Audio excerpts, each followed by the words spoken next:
Movie के start में हम नेथन को देखते हैं जो कि एक बैंक में असिस्टेंट मैनेजर की पोस्ट पर था। नेथन एक अलग ही तरह का बंदा था। इसे करेले का जूस पसंद था, इसे बहुत ज्यादा साफ सफाई पसंद थी और साथ ही साथ ये ड्राइव भी बहुत स्लो करता था। ऑफिस में नेथ को एक लड़की बहुत पसंद थी जिसका नाम शेरी था।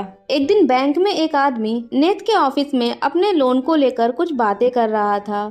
नेथ इनसे कहता है कि अगर आपने लोन जल्द से जल्द नहीं भरा तो हमें ना चाहते हुए भी वो शॉप आपसे लेनी होगी। नेथ दिल का काफी साफ इंसान था तो वो इस आदमी की हेल्प करने का डिसाइड करता है। ये इनसे कहता है कि मैं छुट्टियों तक पेपर्स अपने पास रख लूंगा, तब तक आप पैसों का इंतजाम कर लेना। अगर सब सही रहा तो आपकी शॉप आपसे कोई नहीं छीन सकता। ये आदमी काफी इमोशनल हो जाता है और नेथ को थैंक्स कहकर वहाँ से चला जाता है। जिसके बाद नेथ कॉफी पीने आता है और अभी वो कॉफी कप में गिरा था, पीछे से शेरी आ जाती है और तभी अचानक से गर्म कॉफी नेथ के हाथ पर गिर गई। लेकिन नेथ को कुछ खास दर्द नहीं हुआ। शेरी नेथ को लंच पर चलने का बोलती है। नेथ काफी सोचता है, फिर वो हाँ कह देता है। अब लंच पर नेथ कुछ खाता नहीं है। इस पे शेरी उसे एप्पल पाई ट्राई करने के लिए कहती है, जिस पे नेथ मना करते हुए शेरी से कहता है कि मुझे एक जेनेटिक डिसऑर्डर है जिसमें मुझे दर्द महसूस नहीं होता। इसी वजह से ये कोई सॉलिड चीज कंज्यूम नहीं करता था क्योंकि गलती से ये अपनी जीभ भी चबा सकता था और इसी वजह से गर्म कॉफी गिरने पर भी इसे कोई पेन नहीं हुआ। शेरी ये बात सुनकर थोड़ा शॉक हो जाती है, लेकिन वो नेथ को भरोसा दिलाकर कहती है कि एक बाइट से कुछ भी नहीं होगा। नेथ उसकी बात मानकर एक बाइट ले लेता है और सच में नेथ को कुछ भी नहीं होता। उल्टा नेथ को इसका टेस्ट इतना पसंद आता है कि वो खुशी से पागल हो जाता है। अब रात को नेथ ऑनलाइन गेम पर किसी अनजान फ्रेंड से बात कर रहा था। वो उस लड़के से बताता है कि शेरी ने आज रात मुझे क्लब बुलाया है, लेकिन मुझे तुम्हारे साथ गेम खेलना है। उधर से वो लड़का कहता है कि तुम इतने महीनों से उस लड़की के बारे में बात कर रहे थे और आज जब वो खुद तुम्हें इनवाइट कर रही है तो तुम ऐसा मौका जाने दे रहे हो। इसका फ्रेंड इसे कुछ ज्यादा ही मोटिवेट कर देता है। जिसके बाद नेथ शेरी से मिलने क्लब आ जाता है। यहाँ शेरी अपने बारे में बताते हुए कहती है कि मैं थेरेपी ग्रुप अटेंड करती हूँ, मेरा एक भाई भी है, लेकिन जब मैं 18 साल की थी तो मैं घर से भाग गई थी। अभी ये दोनों बातें कर ही रहे थे कि पीछे से नेथ का एक फ्रेंड आता है और वो इसे चिढ़ाते हुए कहता है कि तुम तो अभी भी जिंदा हो, मुझे लगा तुम टपक गए होगे। ये बात पर नेथ के मजे ले रहा था। शेरी नेथ से उस बंदे के बारे में पूछती है जिसपे नेथ बताता है कि वो एक कमीना था। हम दोनों एक साथ हाई स्कूल में थे। उसके पूरे ग्रुप को पता लग गया था कि मुझे पेन नहीं होता तो वो मुझे बहुत ज्यादा मारते थे। ये बात सुनकर शेरी थोड़ी उदास हो जाती है। तभी नेथ का अलार्म बजने लगता है और वो जल्दी से वहाँ से उठकर कहीं जाने लगता है। शेरी पूछती है कि आखिर ये अलार्म किस लिए है, जिसपे नेथ कहता है कि मुझे हर 3 घंटे में एक्सरसाइज करना पड़ता है, अगर मैंने ऐसा नहीं किया तो मेरा ब्लैडर फट जाएगा।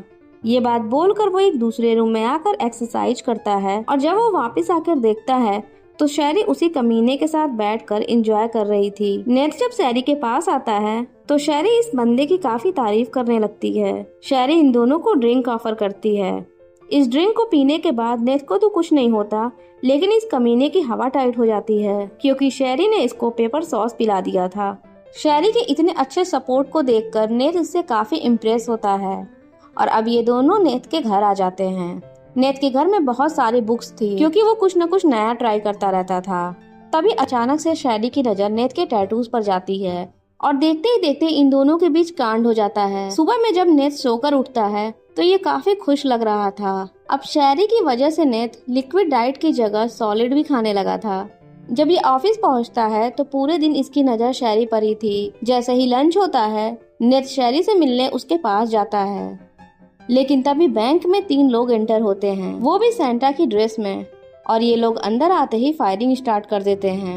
जिसके बाद सारे लोगों को जमीन पर लेटा दिया जाता है। एक बंदा मैनेजर को लेकर लॉकर रूम में आता है और तिजोरी खोलने के लिए कहता है, लेकिन मैनेजर ऐसा करने से मना कर देता है। तभी ये बंदा मैनेजर को टपका कर असिस्टेंट मैनेजर के पास आता है जो कि नेथ था। ये इसे बहुत मारता है, लेकिन नेथ को तो दर्द ही नहीं होता था और वो कुछ सोचने लग जाता है। तभी ये बंदा नेथ को छोड़कर शेरी को पकड़ लेता है और इसे मारने लगता है। नेथ डर कर इसे कोड बताने को तैयार हो जाता है। थोड़ी देर बाद नेथ इन सबको कोड बता देता है। ये तीनों लुटेरे जल्दी जल्दी सारा पैसा लूट कर शेरी को हॉस्टेज बनाकर वहाँ से निकल जाते हैं। इस वक्त नेथ बेहोश था थोड़ी देर बाद नेथ को होश आ चुका था। ये जल्दी से बाहर आता है और देखता है कि पुलिस वाले टपक चुके हैं, क्योंकि उन तीनों ने यहाँ से निकलने से पहले पुलिस वालों को भी मार दिया था। इसमें से एक पुलिस वाले को पैर में गोली लगी थी, इसीलिए ये बच गया था।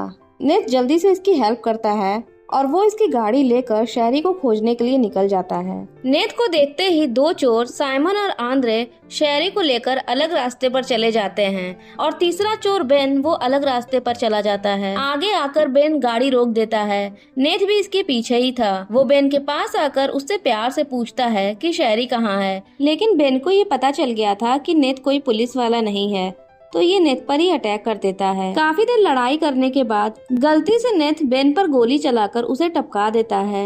ये जल्दी से बेन का मोबाइल लेकर यहाँ से भागता है, लेकिन जाते टाइम उसकी नजर बेन के हाथ पर बने टैटू पर पड़ती है। नेथ इसकी फोटो लेकर पीछे के दरवाजे से बाहर आ जाता है, क्योंकि दूसरी साइड पुलिस आ चुकी थी। अब गाड़ी में नेथ उस टैटू को अपने फ्रेंड के पास सेंड करके उसका पता लगाने को कहता है और तभी वो देखता है कि उसे भी गोली लगी है। नेथ ने अभी जिस फ्रेंड को कॉल किया था ये वही ऑनलाइन गेम वाला बंदा था, जिससे कि नेथ कभी मिला ही नहीं था। इस बंदे का नाम रॉस्को है। रॉस्को इससे कहता है कि तुम पहले पुलिस को कॉल करो, लेकिन नेथ इससे बताता है कि मैंने पुलिस की कार चुराई थी और एक बंदे को भी टपका दिया है। इस बात पर रॉस्को कहता है कि मैं सिर्फ एड्रेस खोजने में तुम्हारी हेल्प करूंगा, बाकी तुम्हारे कांड से मेरा कोई लेना देना नहीं है, और वो ये कहकर फोन रख देता है। इधर पुलिस वाले नेथ पर ही शक करने लगते हैं, क्योंकि लॉकर का कोड उसी ने बताया था। अब पुलिस वाले चोरों को ना पकड़कर नेथ को खोजने लगते हैं। इधर नेथ एक अंकल की शॉप में आता है और ये वही अंकल थे जिसे हमने मूवी की स्टार्टिंग में देखा था। शॉप में आने के बाद नेथ अपनी ड्रेसिंग करता है और इनसे एपिनेफ्रिन का एक इंजेक्शन लेकर खुद में इंजेक्ट कर लेता है। जैसे ही नेथ इंजेक्शन लगाता है उसकी हार्ट रेट बढ़ जाती है और उसके अंदर काफी एनर्जी आ जाती है। काफी एनर्जी लेने के बाद नेथ इन्हें बैंक से चोरी किए गए पैसे में से कुछ पैसे देकर यहाँ से निकल जाता है। असल में नेथ ने पुलिस की गाड़ी वहीं पर छोड़ दी थी। वो बेन की गाड़ी उठा लाया था जिसके अंदर पैसे भी थे। नेथ जैसे ही शॉप के बाहर आता है इसे रॉस्को का मैसेज रिसीव होता है, जिसमें उसने टैटू पार्लर का एड्रेस सेंड किया था। अब यहाँ से सीन डिटेक्टिव पर शिफ्ट होता है, जहाँ ये बेन की बॉडी के पास थे।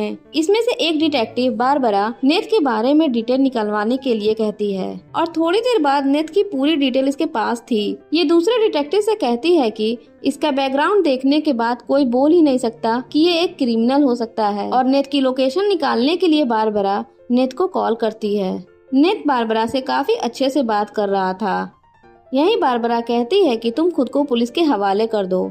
इस बात पर नेथ समझ जाता है कि पुलिस वाले क्या सोच रहे हैं और वो कहता है कि अब आप मुझे तभी कॉल करना जब आपको शहरी मिल जाए।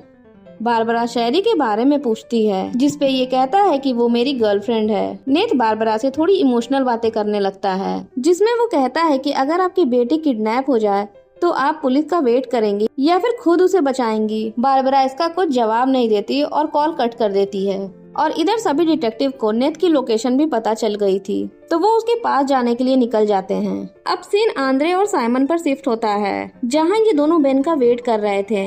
इसमें से आंद्रे जो था वो बेन का भाई था और जो ये साइमन था वो थोड़ा सनकी टाइप का बंदा था। वो आंद्रे से कहता है कि तुम्हारा भाई 20 मिनट में आ जाएगा, और तभी पीछे से एक लड़की की आवाज आती है कि काश सब कुछ ठीक हो जाता। और ये लड़की कोई और नहीं बल्कि शहरी थी। और यहाँ हमें पता चलता है कि शहरी भी इनके साथ मिली थी और शहरी का भाई कोई और नहीं बल्कि साइमन था। अब साइमन से शहरी कहती है कि तुमने तो कहा था तुम किसी को हर्ट नहीं करोगे, तो आखिर क्यों तुमने बैंक मैनेजर को टपका दिया। यहाँ पर रॉबरी करने का जो आइडिया था वो साइमन का था और इसी के कहने पर इन तीनों ने इसका साथ दिया था। ये लोग कांड बैठाने के बाद मैक्सिको भागने वाले थे। फिर से नेथ पर आता है। वो उस टैटू पार्लर के बाहर आ गया था। अंदर आते ही नेथ एक गैंडे से मिलता है जो कि टैटू बनाता था। वो उसे टैटू की फोटो दिखाकर कहता है कि मुझे भी अपने दोस्त जैसा टैटू बनवाना है, जिस पर ये मोटा आदमी कहता है कि क्या तुम बेन को जानते हो। अब नेथ बेन को जानने की थोड़ी एक्टिंग करने लगता है, लेकिन यहाँ ये मोटा आदमी पागल तो था नहीं, तो वो थोड़ी ही देर में समझ जाता है कि नेथ झूठ बोल रहा है और तभी ये पीछे से नेथ पर अटैक कर देता है। लेकिन इसे दर्द तो होता नहीं था, तो ये इस गैंडे को खूब कूटता है और इससे बेन का सरनेम पूछकर अपने एक फ्रेंड को कॉल करता है और उससे बेन के बारे में सारी डिटेल निकलवाने के लिए कहता है। थोड़ी ही देर में नेथ के पास बेन की सारी डिटेल आ जाती है। दूसरी तरफ आंद्रे अपने भाई को खोजने उसके घर जाने वाला था। साइमन इसे वहाँ जाने से मना करता है और कहता है कि तुम उस घर में नहीं जा सकते क्योंकि बेन ने अपने घर में हर जगह जाल बिछाया है। लेकिन आंद्रे लास्ट बार अपने भाई को खोजने के लिए उसके घर निकल जाता है। नेथ आंद्रे के आने से पहले ही बेन के घर में आ जाता है और सच में इसका घर काफी खतरनाक था। बेन ने हर जगह जाल बिछाए हुए थे। नेथ जैसे जैसे घर में एंटर होता है उसके अंदर कुछ न कुछ घुस ही जाता, लेकिन फिर भी ये शैरी तक पहुंचने के लिए इसके घर में तलाशी लेता है। काफी खोजने पर इसे फाइनली उस गैराज का नाम पता लग जाता है जहां वो सभी छुपे थे। नेथ थोड़ा रिलैक्स होता है और जल्दी से गैराज के लिए निकलने लगता है कि तभी उसका पैर एक ट्रैप पर पड़ता है और वो उल्टा लटक जाता है। ये जल्दी से अपना फोन निकालकर रॉस्को के पास हेल्प के लिए कॉल करता है। ये रॉस्को को एड्रेस बताकर कहता है कि तुम जल्दी से इस एड्रेस पे आ जाओ, जिस पे रॉस्को कहता है कि मैं 15 मिनट में वहाँ पहुँच रहा हूँ। ये कह के रॉस्को कॉल रख देता है और तभी यहाँ आंद्रे आ जाता है और वो नेथ को देखकर उससे पूछता है कि आखिर तुम मेरे भाई के घर में क्या कर रहे हो, जिस पे नेथ खुद को चोर बताता है। लेकिन तभी आंद्रे को साइमन का कॉल आता है और वो आंद्रे को बताता है कि तुम्हारे भाई को किसी ने टपका दिया। पुलिस वाले बता रहे हैं कि जिसने बेन को मारा है वो पतला दुबला सूट पहना हुआ आदमी है। ये बात सुनते ही शैरी भी चौंक जाती है। इधर आंद्रे को समझ आ जाता है कि हो ना हो यही आदमी है जिसने उसके भाई को खत्म किया है। वो नेथ के पास आकर काफी गुस्से में उसे मारने लगता है। अभी भी नेथ के पास 7 मिनट थे तो वो आंद्रे को अपनी बातों में फंसाता है। नेथ जानबूझकर आंद्रे से कहता है कि मुझे बिना दर्द के टपकाना, ताकि आंद्रे डायरेक्ट इसे ना मारे, क्योंकि 7 मिनट बाद रॉस्को यहाँ आने वाला था। आंद्रे नेथ को काफी हर्ट करता है और नेथ इसके सामने ऐसा शो करता है जैसे कि इसे कितना दर्द हो रहा हो। अब बस 3 मिनट ही बचे थे। इसी बीच आंद्रे नेथ की 5 उंगलियों के नेल्स निकाल लेता है। अभी भी 2 मिनट थे, इसीलिए नेथ आंद्रे से कहता है कि तुम्हारे भाई ने टपकने से पहले तुम्हें सॉरी बोला है और साथ ही साथ उसने कहा है कि मम्मी पापा सबसे ज्यादा तुमसे प्यार करते थे। इस बात पर आंद्रे कहता है कि हमने तो अपने डैड को कभी देखा ही नहीं है और तभी पीछे से रॉस्को आंद्रे को मारकर बेहोश कर देता है। जब ये अपना हेलमेट हटाता है तो इसे देखकर आप समझ गए होंगे कि इसे आपने किस मूवी में देखा है, तो जल्दी से कमेंट कर देना। खैर, इसको देखकर नेथ इसे गले लगा लेता है। तभी पीछे से आंद्रे कस कर नेथ को मारता है और काफी टाइम तक एक दूसरे से लड़ने के बाद फाइनली आंद्रे भी अपने भाई के पास पहुंचा दिया जाता है, यानी कि नेथ ने इसको भी टपका दिया था। तभी बाहर पुलिस वाले आ जाते हैं। रॉस्को पुलिस को चकमा देता है और नेथ दूसरी साइड से गैराज के लिए निकल जाता है। रॉस्को को पुलिस अरेस्ट कर लेती है और तभी रॉस्को नेथ की लोकेशन इन्हें बता देता है। इधर गैराज में साइमन शैरी को जबरदस्ती अपने साथ ले जाने के लिए उसे धमकाता है। तभी नेथन यहाँ आकर साइमन को शैरी से दूर करता है और साइमन को बताता है कि तुम्हारे 2 दोस्तों को मैं टपका चुका हूँ। अगर तुम्हें मेरे हाथों नहीं टपकना है तो धीरे से यहाँ से निकल जाओ। अब साइमन नेथ को शैरी के बारे में सब कुछ बता देता है। नेथ के तो होश ही उड़ गए थे। शैरी नेथ को बहुत समझाती है लेकिन नेथ बेहोश होने लगता है और तभी साइमन इसे कसकर मारता है और शैरी को अपने साथ चलने को कहता है। शैरी कहती है कि पैसे लो और चले जाओ यहाँ से, लेकिन मैं नहीं जाने वाली। साइमन गुस्से में शैरी को मारने ही वाला होता है कि तभी पीछे से डिटेक्टिव यहाँ आके साइमन को शूट कर देते हैं। ये जल्दी से नेथ को एम्बुलेंस में रखते हैं और सभी यहाँ से जाने ही वाले थे कि साइमन डिटेक्टिव को शूट करके उन्हें टपका देता है, यानी कि साइमन मरा नहीं था।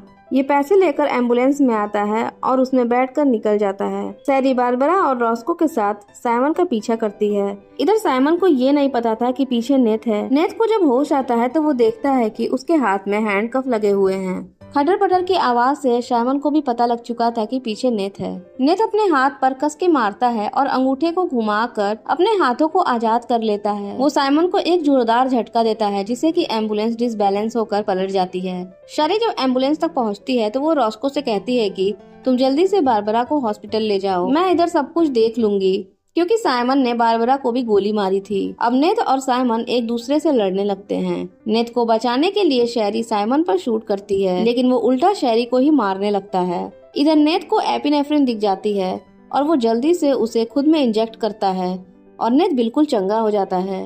वो साइमन पर अटैक करके उसे भी निपटा देता है, लेकिन अब तक नेथ के पुर्जे पुर्जे टूट चुके थे। उसे हार्ट अटैक भी आया था। भले ही उसे दर्द ना हो, लेकिन इसकी बॉडी पूरी तरह से खत्म थी।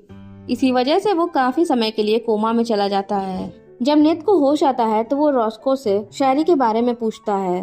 जिसपे रॉस्को कहता है कि वो बिल्कुल ठीक है। और तभी हॉस्पिटल में बारबरा आती है और इसे बताती है कि तुम्हारी सजा को मैंने कम करवा दिया है क्योंकि तुमने एक पुलिस वाले की जान बचाई थी। बारबरा बताती है कि शेरी को भी कुछ सालों की सजा मिली है।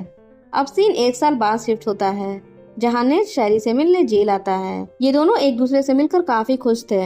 शेरी कहती है कि बस 8 महीनों बाद मैं बाहर आ जाऊंगी, तो तब तक तुम मेरा वेट करना। और इसी के साथ ये मूवी यहीं खत्म हो जाती है।